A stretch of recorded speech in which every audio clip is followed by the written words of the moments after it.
Hey everybody, welcome back to Dare Ballpark and another episode of the Dirt Podcast. I'm your host, Brad Eaton, joined once again here by my co-host, Andrew Hayes. Hey guys.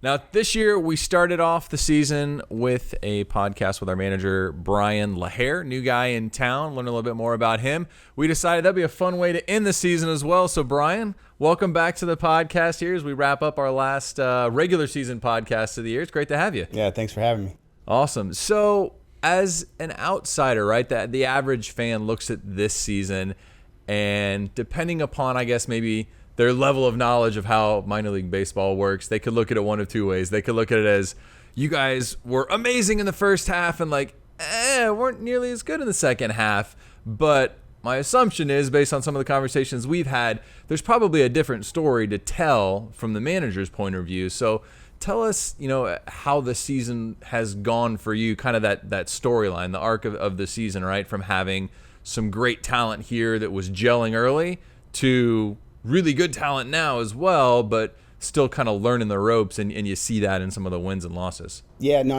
I think early in the year we got off to a really good start. The guys were fresh, guys were flying around. The weather was cool, or cold, I should say. Welcome to Ohio in the spring. Right. Yeah, exactly. Yeah, I found that out pretty quickly. Yeah. And then I just think as the season went on, some of the younger guys, a lot of the guys we had on the team didn't have a whole lot of experience on full seasons. They started to get a little bit tired as they went on, and then, they kicked it into gear again. It's been an exciting year all around, I think. I think there's been a lot that we've accomplished. We've had 9 or 10 or 11 guys get called out of here to go to AA, and they're doing well there. We have guys coming up through the system, practically a brand new team now. Really young group of kids that are here now, and they're kind of finding their way. They're learning their way. It's not every day you have a bunch of 20-year-olds in high A and, trying to get these guys to play to their full potential at a level that, maybe they didn't expect to be this soon. But with the environment now and the less teams in minor league baseball and less spots or destinations to go to early, they find themselves here. And I think the biggest thing with this group is they're starting to gel, they're starting to figure it out a little bit. They're starting to get more comfortable, understanding how this level pitches to you. Making adjustments here are a little bit different than the adjustments there. So I think definitely a bright future in the building right now. Yeah. And we're very excited about it. The guys that were here previously, obviously very bright future. And those guys were, that team was kind of ready to win now. And the team here is starting to show signs of just that. So it's exciting to have, or being able to work with all these guys that I've had this year. So for everyday fan, obviously people know that people get called up and down all the time. There's a ton of movement in minor league baseball. But if you take a look at the snapshot from opening day 2022 to now, what percentage of those guys are still here versus gone, would you say? Ooh, man. Math question. Didn't see that one coming. Yeah. I don't need decimal points. Let's do some long division on that one. Yeah, well, just to put it in perspective, because I think we see a lot of roster transactions, but it's tough to really step back and look at what number of those guys are still here from opening day versus a whole new team. Well, we got Jose Torres, Matt Nelson, Reese Hines, who was hurt. Justice Thompson came up a little bit towards the beginning of the year, but maybe a little bit towards the end of April there. And then the rest, are pretty much new. Hendrick came up about the All-Star break right around that time. We got Marte in. Callahan's here now. Michelle Triana, Troutwine. So, tons of pitchers. Starting pitchers are pretty much our whole entire starting rotation outside of, I think, Farr is, the only one left in the starting rotation. So I cheated a little bit on this question. I didn't know this was coming. However, I did see it. So Tom Nichols, our broadcaster, his press notes, a number that stuck out to me was there's been 48 roster moves and 62 different players that have come through. Now it's a 30-man roster, 25, 30-man roster, and you've had 62 different players. Yeah. The question for me, I'm terrible with names. How do you remember all these guys? Not only do you have to remember their name, their style, what they're working on, what they need help with, where they came from, where they're going.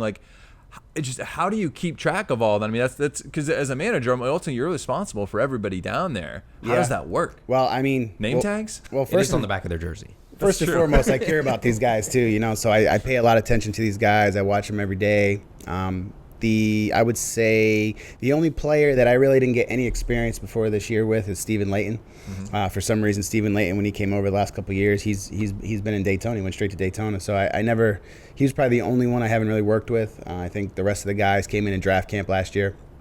And basically were introduced to pro ball with our coordinators and front office and myself as the manager down there, kind of teaching the fundamentals and, you know, all that kind of stuff and responsibilities and the MO of the organization and, you know, all that kind of good stuff. So I've had a lot of quality time. I've paid attention to them all.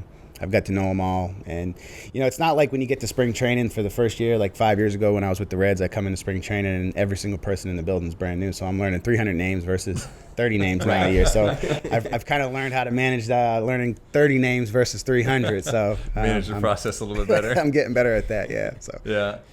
So as a manager, right, you start the year and you made this comment that the guys that were here in April were built and as a team, that team was already ready to win, right? A little bit older, a little more experienced. They'd gone through some of that. How do you change things mentally as you start to see that shift? Because I'm assuming you probably saw some of those moves coming maybe before they came, and then as it's happening, you're like, okay, how do you recognize when that team now is no longer that team and it's shifting to team number 2 or 3? Like, how many versions are you going through? Yeah, I think basically it's kind of trying to unlock the identity of each team, really. I think, you know, we still have an incredible combination of power and speed, so the philosophy or the actual, the way we try to play the game doesn't change. You know, we're still out there hustling, running the bases is a major priority for us. You know, the everyday schedule or the grind of the schedule may or may not change based off how the guys are looking out there feeling energy-wise.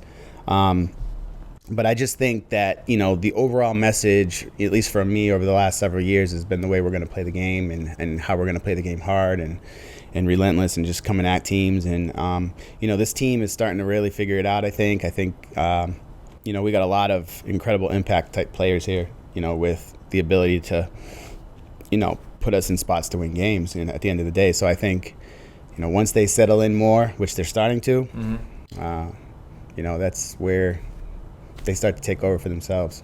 So managerial philosophy question, I guess. So, because you said, right, at the beginning of the year, that team was built to win, and that was probably the most confident Dragons team I've ever seen. I've been here like, almost 9 or 10 years, and that was definitely the most confidence I've seen from a team on the field here.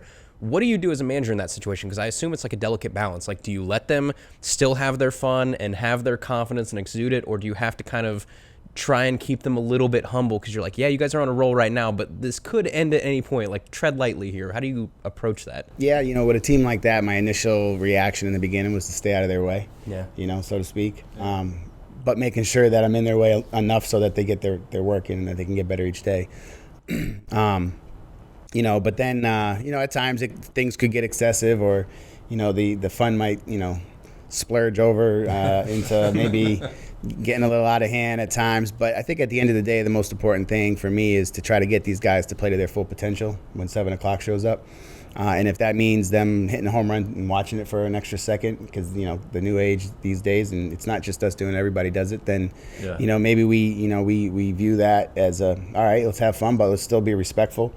Let's, you know, play hard, you know, and then, you know, throughout the year when you get teams like that, there's always those little pushback moments and, you know, they're upset with maybe what they're doing or, you know, so there's always a little battle in between trying to keep players happy, but at the same time making sure they understand why we're doing things day to day. So I think that team and this team, they respond very well to challenges. They respond well to work. They respond well to adversity, you know, and those kind of things. So I think we have a great group of guys, not just here now, but that we're here and even behind us and in front of us that kind of possess those type of characteristics, and which is going to ultimately, hopefully, make us one of the better organizations in baseball. So. Yeah, so you had mentioned earlier on that the team that's here now, you've got some teenagers on the team, right? We got a lot of guys that are in their low 20s, which is a pretty young team for high A ball where we're at now. You know, you look into your crystal ball. Where do you see some of these? I mean, we've got some great talent. Where do you see some of these talent coming back to Dayton next year? Do you think? Do you think some of those guys are going to move along? We'll have some similar names. What do you think the future holds? I would say, for me, I think the team that's here right now is probably going to spend some more time here. I think they still have some learning to do. I still think they have adjustments that need to be made, even some of the guys that are still here. I think that, this club has a chance to be really good next year. You never know. I mean, you never know what somebody looks like when they come in and the kind of work they put in, because some of these guys, they may be young, but their talents and speeds and power is so, elite that at any moment they could really kind of take off and show off at the right time where, we might say, hey, he should be in AA or, but maybe he needs to be back in high A for half a season or, there's always those, there's a fine line between thinking who's going to be here, who's not. Right. But I would say the 19-year-olds and the 20-year-olds that just got here, I would venture to say, and this isn't coming from the horse's mouth, but I'd venture to say that, the big majority of these guys will be here next year. So if you get like a 19-year-old come in here, right, because that's, again, it's very young for this team here. What's the challenges, I guess, of having someone come in that young versus having a 22, plus year old come in? Like, is there certain things you have to handle with them differently just being so young and raw, or is it the exact same? I think I kind of think it boils down to the maturity of the player. How do they receive information? What is their weakness? What is their strength? How do I incorporate that into their everyday schedule? How do I incorporate that into an individual plan where, maybe it's an infielder that Juan is working with specifically, or I'm working with in the outfield specifically, catching, all that stuff. I just think that it boils down to the maturity of the player, which our players are mature and they kind of understand. And I think, another thing is how well do they receive the information? Can they handle, some conflict, healthy conflict, being able to listen to someone say, hey, you need to work on this. But that's the thing we have. We got guys that want to listen, guys that want to get better each day, and then, when they're having their moments or their days like everybody else, you kind of stay away and just right. Maybe do something they, change it up a little, have some fun, or try to ease those type days for those players. Not all in like parenting, right? Yeah. I would say it's in many ways it can be, yes. Got it. So speaking of parenting, we were talking before we hopped on here, your kids and your family got to come and spend a little time in Dayton this summer. How was that having them here? Oh, they loved it. Yeah, they had a blast. I mean, my youngest one, he's so into sports. He's so into the game. And when they were here, we were coming from behind in the ninth, and the excitement and the fans. I mean, the fans have been incredible. The energy that they got to feel as kids in the stands and watching, great wins and maybe some tough losses, and I just think down the stretch there when they were here, there was a lot of intense type games, and you could see, and my wife from behind would video the reactions of the kids, and they're jumping up when De La Cruz hit a line drive or something. It's like, oh no. So yeah. And then they got to see the city and eat at places, and we went on the road with them a few times, and my wife's family is originally from just outside Toledo area. Okay. So they were here for the All-Star break, spent some time back there with her family. And then just enjoyed the time here with each other. So. That's awesome. So we're heading into, it's our last homestand of the year, right? So we're heading into that off season. What is happening downstairs as you guys are essentially preparing to send these players on to, maybe they're playing fall ball somewhere, maybe they're playing in Venezuela. There's lots of different options for them, or they could just be going back home. How do you, as an organization, sort of set them up to like, all right, yeah, we're not playing anymore. You're not under the day-to-day tutelage of us, but here are the plans. Here's what we expect before next spring training rolls around. What's that look like? So, basically every department has their opinion of what each player needs as far as their strengths and weaknesses, things they need to work on, things they need to get better. A lot of it comes from us that's with them every day, and all of it's drawn up by the coordinators in the front office and the directors and stuff like that. We give advice. I think the message from me to the players is always about what it takes to be a big leaguer, the kind of effort and consistency that you need to have when nobody's watching. Which is a big part of the off season. I think, my message is always don't come back out of shape, because that's the first thing I'm going to see. And if you come back out of shape, then I'm going to know. I mean, they're, at this point, these players are starting to understand there's really nothing that can get by us. Yeah. We always see the development. I think it's great. It's hard to sometimes see the difference when you're with them every day, but you see the growth as a team and how we're playing. And that's why coordinators come in and out, every several weeks, and they get to see that type of growth. But the off season for me is arguably the most important part of any player's career, because really that will determine how tired you are in August, how tired you are in September, and if you'll ever be able to be efficient in October, which is kind of the goal for the Cincinnati Reds, is to be playing in October. So, there's a big responsibility that comes with that. There's a lot of top prospects here, and so that's usually the message with me to them.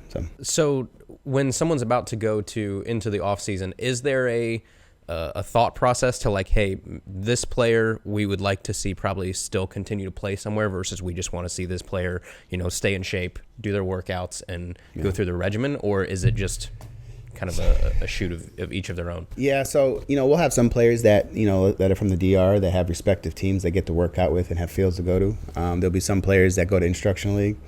There'll be some players that go to the fall league.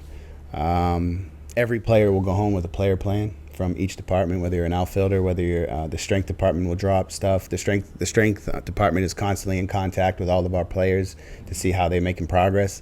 We have apps where they're basically filling in their workouts, and they're keeping track of their workouts, unless of course they go to like a major facility that is well known that we know about, or and we're also in contact with them. So I just think that the level of communication that goes on once the season ends has been tremendous, and I think it's starting to show, and it's starting to give our organization an edge in what we do each year. That's cool.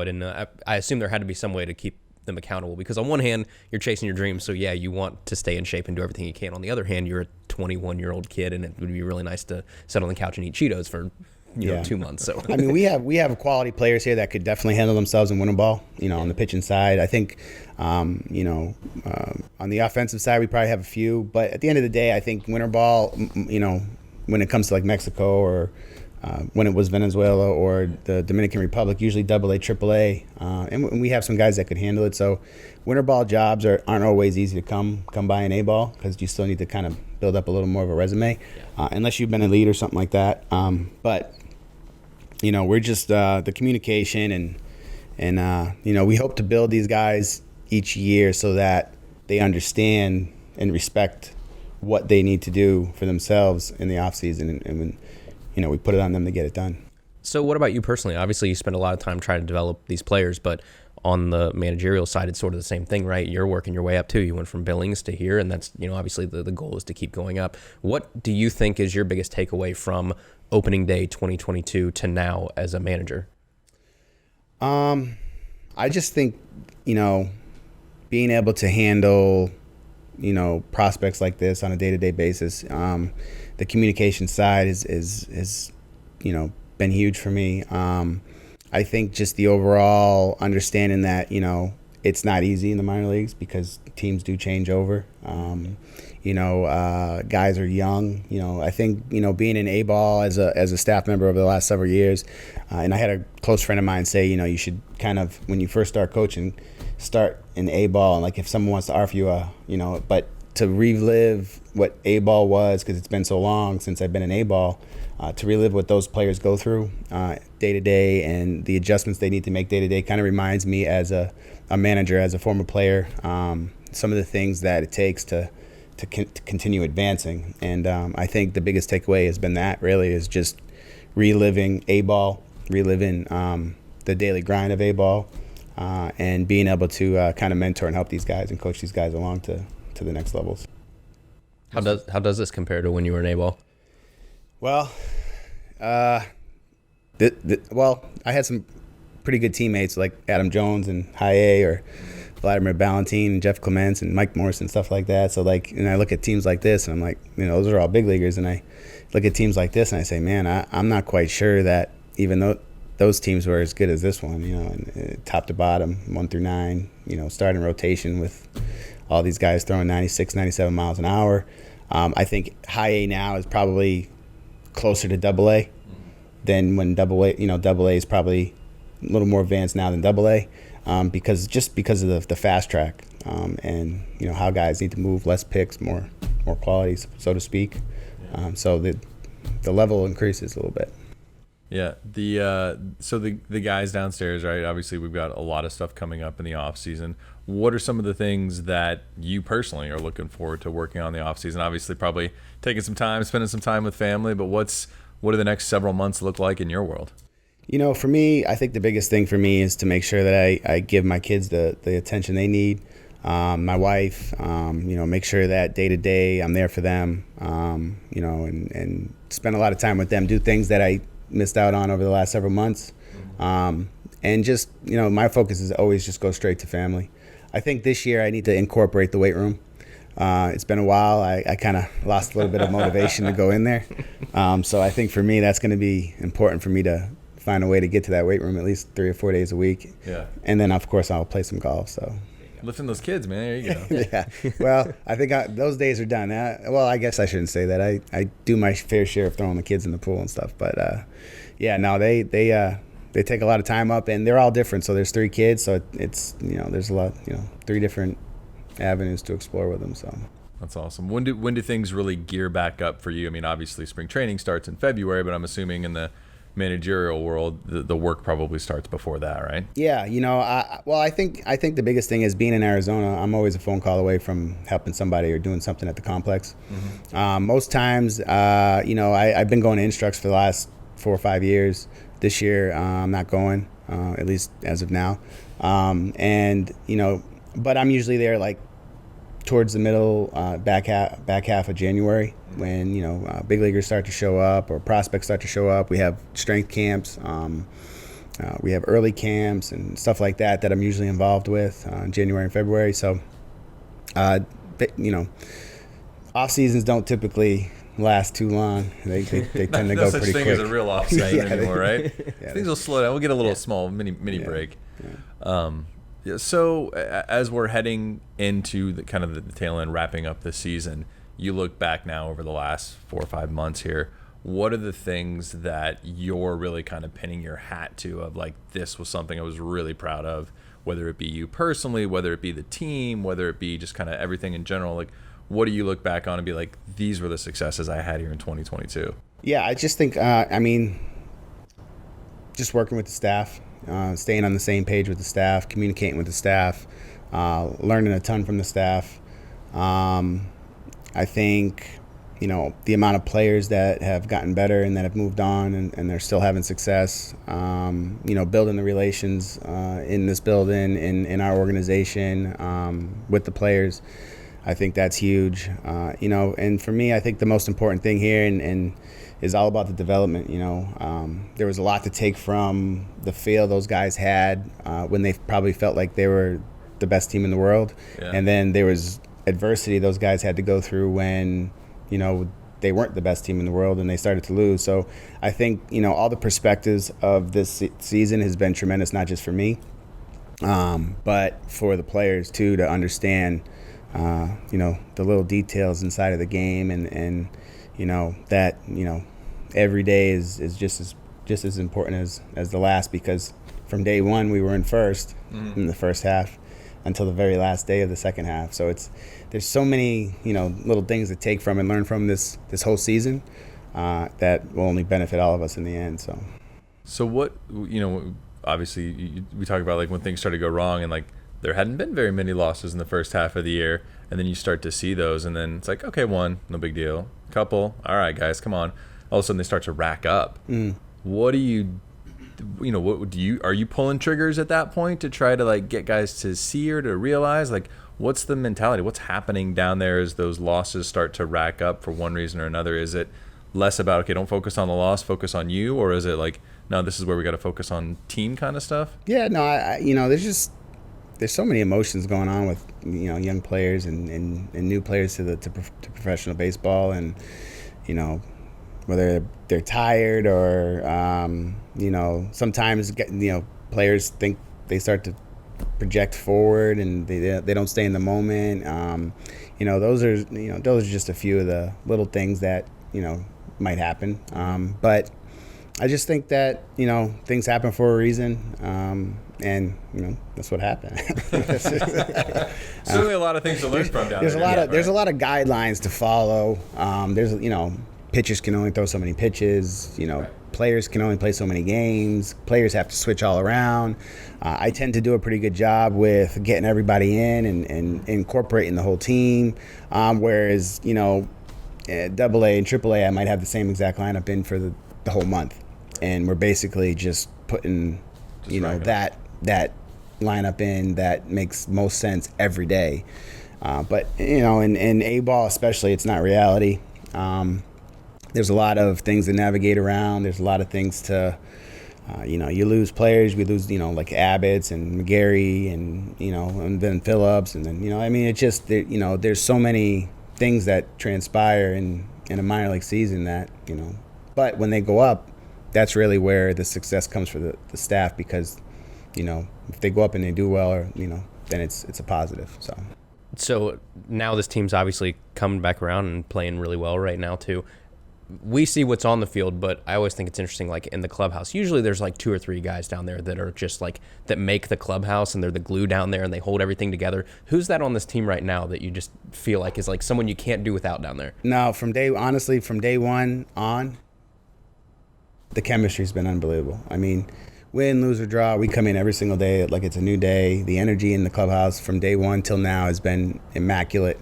In about an hour from now, you go down there, the music's going to be jamming, they're going to be preparing, they'll be lifting weights, they'll be playing ping pong, they'll be eating, laughing, dancing, conversating, preparing for the cage, so it's been a lot of fun down there in that clubhouse. Even when we lost, we don't hang our heads down. In the minor leagues, you got to learn what it feels like to play every single day. So the day-to-day grind is important to understand, even when you are losing or you're winning. So there's so many. But one, I could. It's a good problem to have. It's not a great problem to have. One or two guys down there holding it together. Yeah, and then now that we got pretty much a new team, it's the same, because a lot of these guys have already played with those guys. The chemistry's kind of been built from the foundation up, and the energy and how we kind of go about our day is kind of there. So, they're all, at any given moment, they're all sparking something. So you mentioned there too, obviously, but just the sheer number of games. I'm sure it's hard to not beat yourself up over how you played on Tuesday when you got to go back and play Wednesday, Thursday, Friday, Saturday, Sunday. So it's like I had a buddy that did like professional poker for a while, and he's like, I can't look at how I did one day. I have to look at like a week or a month or a 6-month span. What are the clips that you use down there to be like, all right, let's take a look at how we're doing? Is it a week? Is it a homestand? Is it a month that you guys look at versus getting caught up in the day-to-day? So some of the things we did this year, and we have the luxury at this facility, is to use the conference room. Our video guy, Joe, him and I, he would put the video together, but we would put together our winning baseball videos for like a 2-week span. We'd kind of dissect it. We'd add some negatives in there. We'd talk about some of the details behind the game. But for me, wins and losses don't necessarily concern me, like as far as the development side is concerned, as to how we lose or how we lost. Did we not hustle? Did we not run balls out? We've had those games, a few of those games here and there. But for me, if we go out and we play hard, we handle our responsibilities and be where we're supposed to be and compete, then like we're doing now, and we were losing, but we were still competing. It wasn't the effort. It wasn't the lack of preparation or work before games. So when you lose like that, you just understand that there's growth to be had, that there's development that's needed, and learning that's needed. So I think when we win, we can understand why we won. We can show why we won. And I just think that it's just a byproduct of how we work, every day, and the age and how fast you develop. So then we're at the tail end of the season here. Obviously, you're in the final home stretch. I'm sure we know it too, right? Staff knows it, everything. It's a long season. It's grueling. You get tired at this point. How do you keep people motivated for this last final stretch, or what are your goals you have in place from now until season ends? Yeah. So right now it's just getting these guys to understand that it's not their physical ability. It's more mental fatigue than anything, because some of these guys are struggling a little bit still, or some of these guys are having. The biggest thing with these guys is that every single day there's been a schedule for them.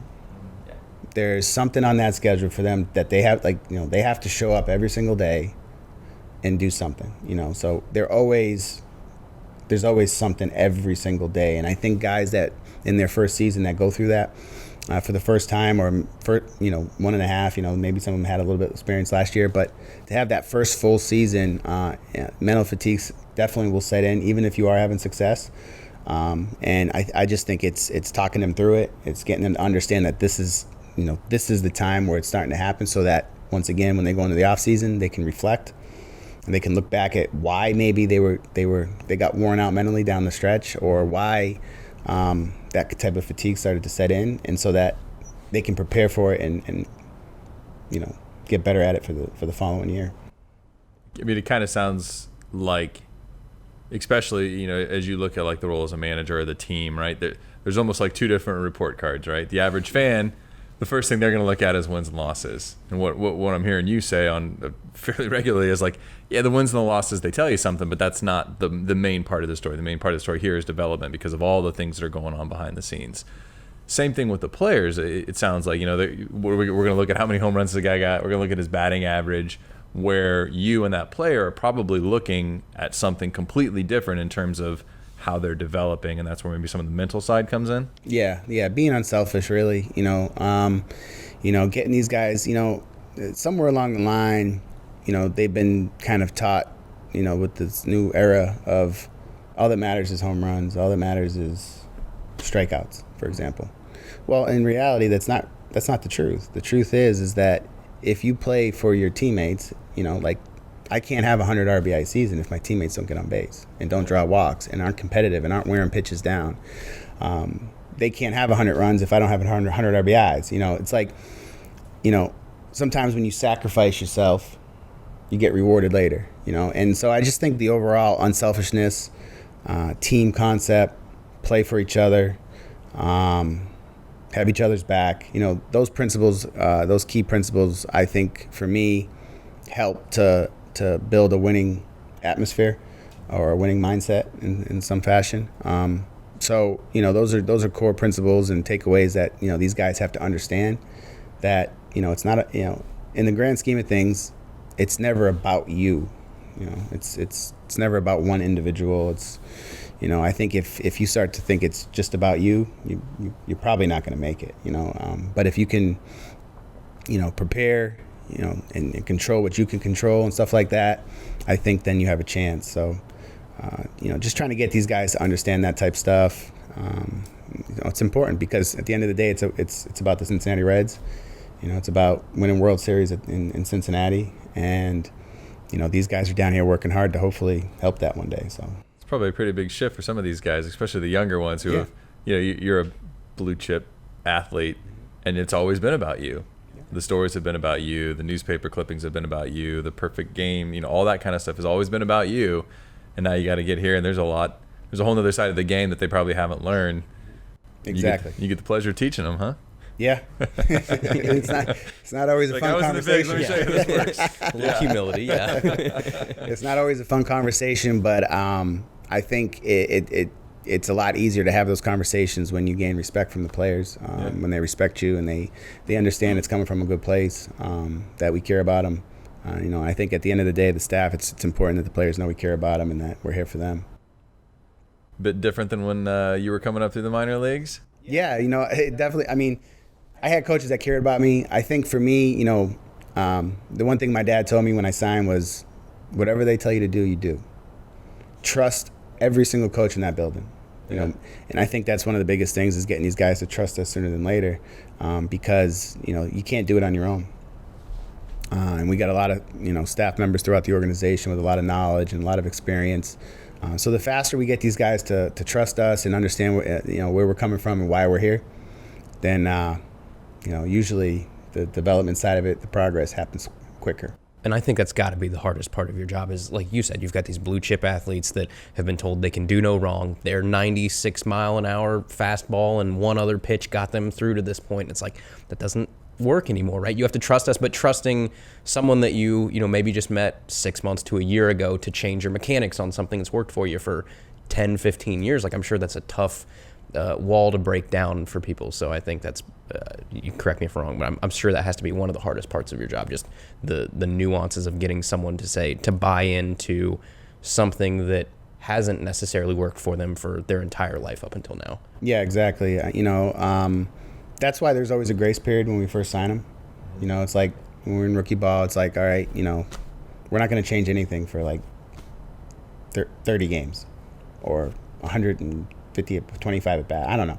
Unless it's something drastic that's just not happening, and we call and we talk about it. But these guys get a chance to succeed or fail with what they come in with. So there's always a fine line with that. But then after a certain point, their futures are more important than what they perceive the right way to do things, is. Yeah. But the core principles, the effort, the discipline side of it, the respect side of it, all that stuff is, there's no leeway with those type things. Those are kind of ingrained in what we're doing around here, and it's expected day to day. So that's great. Well, hey, we really appreciate you coming on not once but twice this year with us. It was great to have you. The first one was fun to learn a little bit about you as a person, but this the last 45 minutes or so has been great. Just kind of getting an insight into what things were and how different that world truly is from what we see on the field, right? What the average fan sees, what the front office sees. Because again, it's so much about wins and losses, but there's so much more depth and so much more nuance. It's great to hear, and to see the guys coming around.